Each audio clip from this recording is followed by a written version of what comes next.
दादी साहब उसी से शिकायत उसकी करनी थी। ये पूरा दोस्त को समर्पित कविता है। अच्छा। तो कहता है कि कुछ मुद्दों पे बेशक हमारी तनातनी थी, कुछ मुद्दों पे बेशक हमारी तनातनी थी, ऐसे तो हमारी आपस में खूब बनी थी। कुछ मुद्दों पे बेशक हमारी तनातनी थी, ऐसे तो हमारी आपस में खूब बनी थी। हम दोनों एक ही तरीके के कपड़े पहनते थे, पर वो सफा चट था और मेरी मूछें घनी थी। पर वो सफा चट था, मेरी मूछें घनी थी। और कई बार ऐसा हुआ कई बार मेरा ऐसा हुआ मेरी रोटी उसके दूध में सनी थी, उसके दूध में सनी थी। और सब कुछ साझा था और संग उसके जीवन बड़ी फनी थी। सब कुछ साझा था और संग उसके जीवन बड़ी फनी थी। और लाख कमियां थी हमारे जीवन में, पर कभी हम उदास न हुए।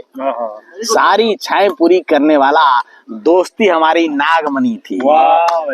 दोस्ती हमारी नागमणि थी। कहते हैं कि काली अमावस रात में भी साथ हमारे होने पे चांदनी थी। और उसके होते मुझे कोई चीज किसी से नहीं मांगनी थी। जिक्र उसका आते परेशानियां कदम पीछे कर लेती थी। उसके संग बातें करना ही हमारी रागनी थी। उसके संग बातें करना ही हमारी रागनी थी। और हमारी दोस्ती के रसगुल्ले में छेना मेरी और उसकी चाशनी थी।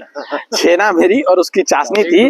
और दुनिया के सामने यूं अनूठे दोस्ती की कहानी हमने बांचनी थी। और कुछ मिसालें रहें ताकि और भी कुछ ऐसा कर गुजरे। ऐसे तो हमें पता है हम जैसे किसी और की नहीं बननी थी। हम जैसे किसी और की नहीं बननी थी। उसकी गाली से नीचे मुझे कुछ और नहीं सुननी थी। उसकी गाली से नीचे मुझे कुछ और नहीं सुननी थी। उसके अच्छे से बातें करना मेरे लिए खतरे का संकेत होनी थी। और यूं उसकी नासाज तबीयत का भी इलाज था मेरे पास। डिप्रेस्ड होते ही उसने 3rd डिग्री वाली गालियां हमने सुनानी थी। थे तो और कई राह, मुझे उसके ही घर का राह चुननी थी। और उम्मीद यही लगाई थी कि मेरे पश्चात उसने सुननी थी। हुआ ऐसा क्या कि उसने सुना कर दिया।